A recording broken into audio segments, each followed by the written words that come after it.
Moi, je veux bien répondre à des questions au niveau des transports. Alors certes, il n'y a pas un bus toutes les 10 minutes. Oh non, pas le truc. Bonjour Carole. Bonjour Carole, conductrice du 4 pas bloqué. La commune à côté de Saint-Mélan. Mais je peux peut-être répondre à vos questions. Il faut savoir qu'il y a deux gestions différentes. Il y a les tubes, donc je suis partie, et Bresgo. Moi, par exemple, en tube, je peux prendre une personne avec son crédit, on l'a toujours dit, la personne peut payer un titre, c'est du transport scolaire, priorisé scolaire, mais tout à chacun peut le prendre, bien sûr, en achetant un ticket. La plupart des cas sont équipés PMR. Comment ça fonctionne, je vous l'accorde. Le mien est équipé PMR, je prends régulièrement des... Voilà. Il y a un petit truc qui me choque, les ralentisseurs, non, devant les cabanes, là, c'est les chauffeurs de bus qui n'ont pas envie d'écraser des enfants, parce que, voilà. Par contre, équipez vos gamins, équipez-les. En Normandie, ça fait 6 ans, 10 ans que les gamins ont le droit de monter dans le car qu'avec un gilet jaune. C'est regarde. Moi, j'en croise un matin, on les voit à peine. Donc, voilà. Après, moi, je trouve que le peu de cabanes d'abri de joie à Bockéo, ils ne sont pas si mal que ça par rapport à d'autres communes. Une tondeuse pour ne pas laisser les pieds sur des chaussures. Voilà, moi, je voulais intervenir par rapport au transport. Après, c'est vrai que si une personne prend le car, c'est à 2 voleurs. Voilà, oui, on est bien d'accord. Voilà. Je vous dis encore, je vous remercie de l'intervention. On fera appel à une commission. Je vous invite juste au niveau de la vitesse à aller à la Ville Blanche. Voilà. La Ville Blanche, c'est l'accès Colignac. Malgré les deux passages qui ont été mis en place, les gens le matin, qu'ils soient 7h ou 20h ou 15h, qui passeraient à 70, ils ne ralentissent pas. Donc la mise en place d'un ralentisseur, pourquoi officiel, enfin, normalement les gens sont censés ralentir à un certain passage.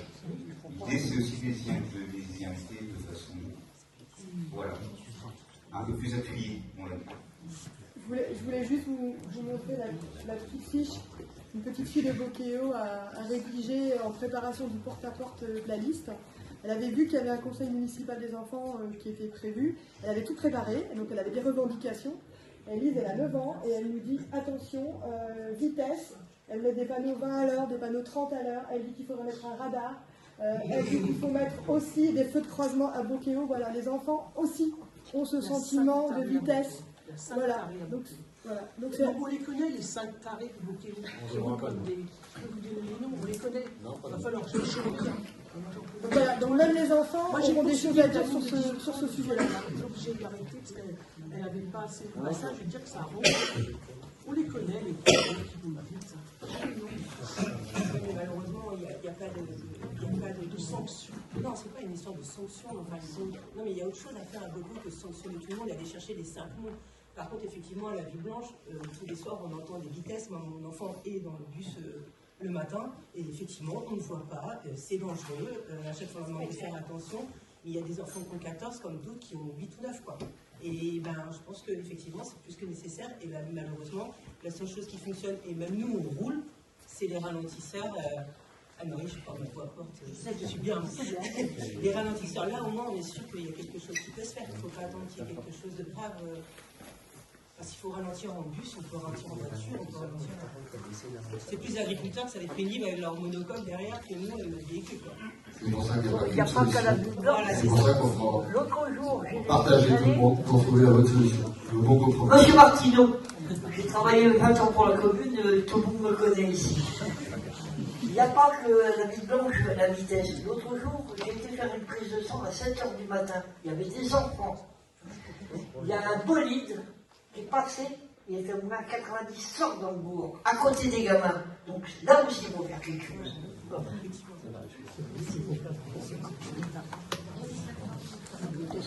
j'ai une question à poser par rapport à votre budget.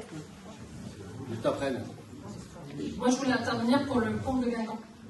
travaille dans un bureau d'études structure. Donc je me suis permis cette semaine d'appeler Sétian Ingénierie qui avait fait l'étude de faisabilité. Et donc il a rencontré le maire de Cognac cette semaine. Et au niveau budget, vous n'êtes pas du tout, parce que il m'a confirmé que ce serait plutôt 180 000 euros. Quoi. Voilà. Il est venu voir. On vient d'annoncer 140 à l'instant, vous annoncez 100 jeudi. Vous annoncez 100 jeudi. Non, bah oui, justement, c'est pour ça qu'après cette réunion, je me suis permis d'appeler. Non, mais moi, j'interviens en tant que citoyen, pas en tant que personne de l'autre liste. On est intelligent, on doit parler, voilà, on peut s'écouter. Donc je me suis permis justement après jeudi d'appeler vendredi le maître d'œuvre. Voilà, et il m'a confirmé que les travaux, ce serait 180 000 euros et que ça allait être plus long que ce que vous dites. Voilà, ça va être un. Voilà, c'est tout, je voulais juste dire ça.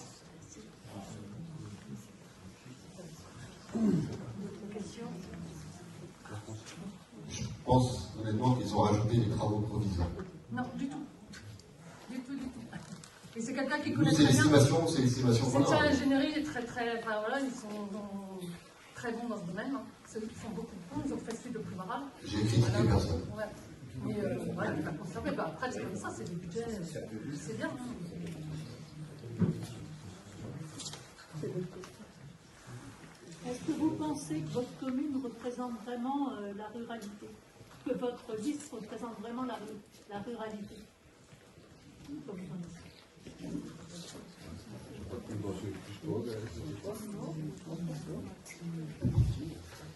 Merci pour la question. Est-ce qu'on représente la ruralité? Alors, on peut constater que dans notre liste, il n'y a pas d'exploitant agricole. Voilà. On a été les voir. On a été leur demander. On est très nombreux dans notre liste à être très attachés à l'agriculture. Moi, le premier, fils d'agriculteur, je travaille avec et pour les agriculteurs. On a de nombreux enfants d'agriculteurs ici, hein. Alors, il y a Justine, alors, je ne sais plus. Je suis également fille et sœur d'agriculteurs. Voilà. Ah oui, merci, je savais. Anne-Marie, effectivement, c'est 45 ans de travail avec ce milieu. On est hyper attaché à ça. Mais il n'y a quand même pas d'agriculteurs dans votre liste. On peut le constater, effectivement. Après, on ne peut pas faire de réponse autre que celle-ci. Nous avons été, alors, on ne va pas donner de nom, mais on a été voir de nombreux agriculteurs du territoire qui n'ont pas souhaité s'investir dans notre liste où, par manque de temps, ils ont aussi beaucoup de travail, c'est vrai. Ça ne nous empêche pas d'être très liés à ces métiers, à la ruralité. Et malgré tout, on a surtout tâché aussi, à côté de ce manque, effectivement, d'avoir des compétences pluridisciplinaires. Ton ministère a beaucoup de compétences à apporter, diverses et variées, et je pense que c'est ça aussi qui fait la force de notre liste. Et juste pour compléter, on veut vraiment être dans l'échange au sein de la liste, mais avec la commune. Les agriculteurs, on échange avec eux, on ira les voir, on ne va pas leur tourner le dos et loin de là. Alors moi je précise qu'ils ne souhaitaient pas rentrer, qu'ils ne souhaitaient pas être sur la liste électorale, mais qui participeraient à toutes les commissions concernant ce... Et là, il y a déjà des retours, puisqu'ils viendront s'inscrire dès qu'on ouvrira les commissions. Voilà. Donc pour nous, c'était très important. Donc je vais parler, je reprends la parole à Elsa. Donc je suis en tant qu'agricultrice, ils sont venus me chercher. Donc voilà, j'ai pas le temps qui manque. Et donc mes problèmes de santé, mais pas pour autant, je les oublierai pas, ils viendront me chercher pour aller dans les commissions agricoles. Voilà. Et je suis agricultrice, et il y a eu d'autres qui ont été demandés, mais c'est un manque de temps. De nombreux. Voilà. La majorité des La majorité, c'est le temps. La participation, on peut le faire, mais voilà. Merci. Merci.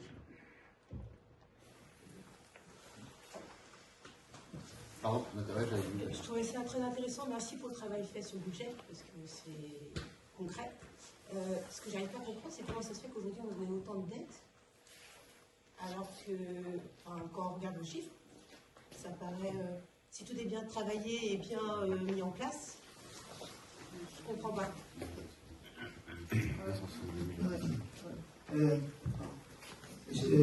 La question c'était Le fond de la question. Le fond de la question, c'est en fait quand on regarde les chiffres que vous avez donnés.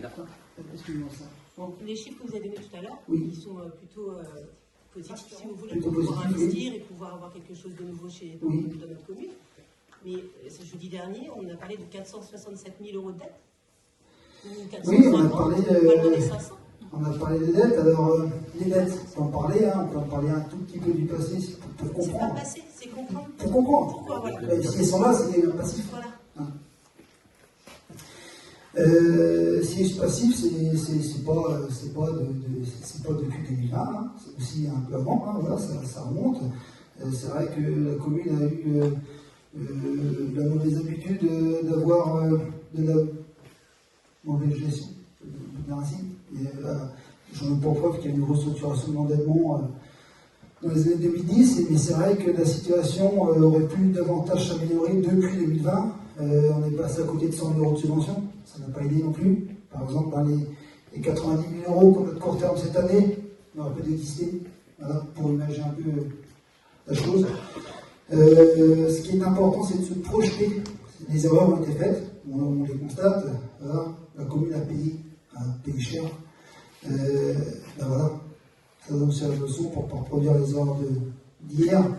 Et pour ne pas faire les erreurs d'hier, j'estime qu'il faut avoir les compétences budgétaires et financières pour mener bien un tel budget. On ne met pas un budget d'1 200 000 € sans en connaître les tenants et les aboutissants. Voilà. Donc on essaiera d'être vigilant, voilà, et sérieux dans les projets qu'on mènera. Peut-être rajouter quelque chose, parce qu'en fait, il faut penser qu'un budget communal, ça ne se gère pas comme un budget d'une famille. En fait, qu'une commune soit endettée, c'est normal. Ce serait même inquiétant qu'elle ne s'endette pas, c'est-à-dire qu'elle n'investit pas. Et qu'elle n'investit pas pour ses générations, pour ses anciens, etc. Donc, tout à fait normal. Par contre, ce que regardent les finances publiques de trésorier, c'est la capacité qu'a la collectivité à rembourser et sur combien d'années. Et en fait, Bouguéo est très bien placé. On a eu un audit de M. Clidy, qui est le trésorier général, qui a fait un audit et qui nous a dit que vous êtes largement en dessous de la moyenne des communes costarmoricaines. Donc pas d'inquiétude. Au contraire, le trésorier s'inquiéterait qu'on n'ait pas de dette. Parce que ça veut dire qu'on ferait trop en bon père de famille et qu'on ne se garderait pas de ce petit matelas d'autofinancement pour financer les projets. Par exemple, on va prendre le cas de si on fait la rénovation de l'école, il ne faut surtout pas que ce soit en autofinancement. Surtout pas. Parce que ça va être un très gros budget. Et si on le fait en autofinancement, ça veut dire qu'on ne fait plus de route, qu'on ne fait plus rien, qu'on n'entretient plus les bâtiments, etc. Donc il y a tout un cheminement et un équilibre à trouver entre ce qui est de l'autofinancement et ce qui est de l'emprunt. Et après, il y aura toute la négociation du savoir-faire des financiers. Est-ce qu'on emprunte sur 8 ans parce que c'est quelque chose qui s'amortit vite, ou est-ce qu'on emprunte sur 40 ans parce que c'est quelque chose qui s'amortit sur longtemps? Par exemple, une école, elle est censée durer 40 ans, donc on va prendre un emprunt long, mais qui va être moins coûteux également. Donc tout ça, c'est un savant mélange, mais en tout cas, ne pas emprunter serait critique pour la commune. Donc, je ne sais pas si j'ai répondu à votre question, mais en tout cas, c'est comme ça que ça se passe. Je ne sais pas s'il y a d'autres questions. Oui, excusez-moi, on parle de refaire les chemins pédestres, c'est super ça. Par contre, les chemins pour rentrer chez nous, c'est bien aussi. Moi, ça fait 30 ans que je suis artisanienne, 20 ans qu'on me dit que ma route est carrossable. Ma route est carrossable, j'ai pas un tracteur, j'ai une voiture. Ce qui fait que mon pot d'échappement n'est pas trop. J'ai rien, j'ai la boue. Les gens sont venus chez moi plusieurs fois, même la Patrice peut le dire. J'ai de la boue jusqu'aux chevilles dès que je pleure. Imaginez cette année comment ça s'est fait. On me dit que je ne rentre pas ma voiture chez moi, ni mon camping-car. Moi je veux bien, mais quand on voit tous les arbres d'île d'enquête, il y a 20 ans, entre 18 et 20 ans qui est tombé, les arbres sont tombés, il y avait M. Martineau qui venait m'aider. Qui venait m'aider, qui venait dégager des branches et tout. Là, il y a 2 ans, les arbres ont cassé ma toiture. Je me suis battue pendant 2 ans avec le voisin pour couper ces arbres pour que je puisse avoir ma toiture. Et là, je vais mettre le câble. Sauf que le câble, on me refuse. Pourquoi? Parce que les arbres sont pas entretenus. Et personne ne sait me dire si c'est à la mairie, si c'est au voisin. Et franchement, pour rentrer chez moi, je peux vous dire, les gens qui sont venus ont vu, j'ai eu ça de bout. Plusieurs de terrasse. Ma terrasse, je ne la fais pas. Le carrelage, c'est pas entretenu. Alors, je veux bien que ça soit carrossable. Pour rentrer en tracteur, ok. Mais pour rentrer en voiture, c'est un peu délicat quand même. Donc, je suis tout à fait d'accord avec vous. Parce que moi, on m'a dit que ma route était neuve. Je vous invite dans ma route. Donc, je connais pas de souci. Après, il faut être réaliste. Non, mais Oui, tout à fait, tout à fait. Je suis 100% d'accord avec vous. Je suis plus que même 100% parce que je pense qu'il faut déjà entretenir les routes avant de pleurer pour dire que nos routes sont en mauvais état. Non, mais je pleure pas, mais je veux juste... Non, façon de parler, bien sûr. Mais, en fait, on a 57 km de voies. Ça fait longtemps qu'on promet quand même de faire un... Oui, je sais. C'est pour ça que nous, on veut ouvrir les commissions. Ce n'est pas les élus ici qui vont choisir comme ça se fait aujourd'hui. C'est pour vous expliquer la différence. Nous, ça va être une commission, ça va être même, je vous dirai ici, si on a la chance d'être élu, ce sera Julien qui est là, qui va s'en occuper. Et c'est lui qui va faire sa commission pour la Paris. Avec des gens du village. Par contre, au niveau entretien, là par contre c'est moi qui ferai le tour de la commune pour les entretiens de voies. J'ai demandé juste une douve. Mais la douve, c'est ce qui est le plus important pour sauver la route. Si on n'enlève pas l'eau de dessous. Non, c'est pareil ici, parce qu'hier, on a encore payé 49 € pour rien, parce que les personnes qui viennent pour la fibre, ah ben non, on ne peut pas les arbres. Mais c'est pas les bégots, c'est pas avec les Les personnes, à la mairie, je suis désolée, à la mairie, personne ne peut pas nous dire qui c'est. C'est comme les grands arbres qui ont cassé ma toiture, j'ai mis 2 ans. 2 ans à aller sur un bagarre avec un avocat. Et ils ne peuvent pas vous dire qui c'est là. Ah mais bon, alors maintenant si, je vais les couper, parce que bah, et à droite, on ne sait pas si c'est communal, personne ne sait, c'est bizarre.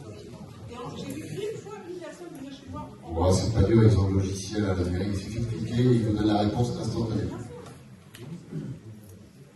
Mais bon, on a des routes à faire, refaire toutes les routes, on ne pourra pas, il faudrait 3-4 mandats pour les refaire. Si on met tout l'argent que Jean-Marie nous a expliqué tout à l'heure, mais on fera la commission et ça sera pas les routes des copains qui seront faites, ça sera Julien qui verra avec les élus des villages. Voilà. Ça, s'il y a un problème, il suffira de choper Julien pour l'engueuler. Madame avait passé le mandat avant. Pardon, des questions? C'est ce qui est passé pour le mandat d'avant, ça a été que pour les copains. Voilà. Je ne rentrerai pas dans ce sujet. Non, voilà.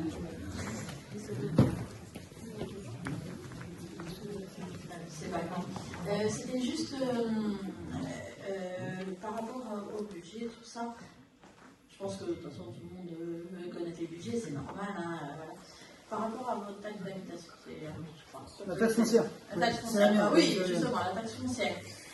Vous avez dit depuis 2020, vous avez pris celle de 2020, celle de 2026. Oui. Alors, je prêche pas pour ici, parce que c'est juste, il ne faut pas oublier que depuis 2018, il n'y a plus de taxe d'habitation. Que comme, je ne sais pas combien de millions de communes, ou milliers, je ne sais pas combien de communes il y a en France, de petites communes, de milliers de petites communes en France, et ben, les grosses subventions prévues pour pallier ce manque de taxe d'habitation vont en priorité aux grosses villes, en théorie, et pas aux petites communes. Donc, une augmentation, peut-être qu'il y en a une. Moi, je suis arrivée à Roudio depuis fin 2023. On a eu la taxe foncière de 2022 qui nous a été donnée, normal pour qu'on puisse voir s'il y avait une évolution. Entre 2022 et 2026, 2025, on n'a pas vu une si grosse augmentation que ça, par rapport où j'habitais avant. Voilà. C'est normal qu'il y ait une augmentation, malheureusement, pour le fonctionnement de la commune, vu qu'il n'y a plus d'autres financements à côté. C'est malheureusement, on n'a pas forcément le choix.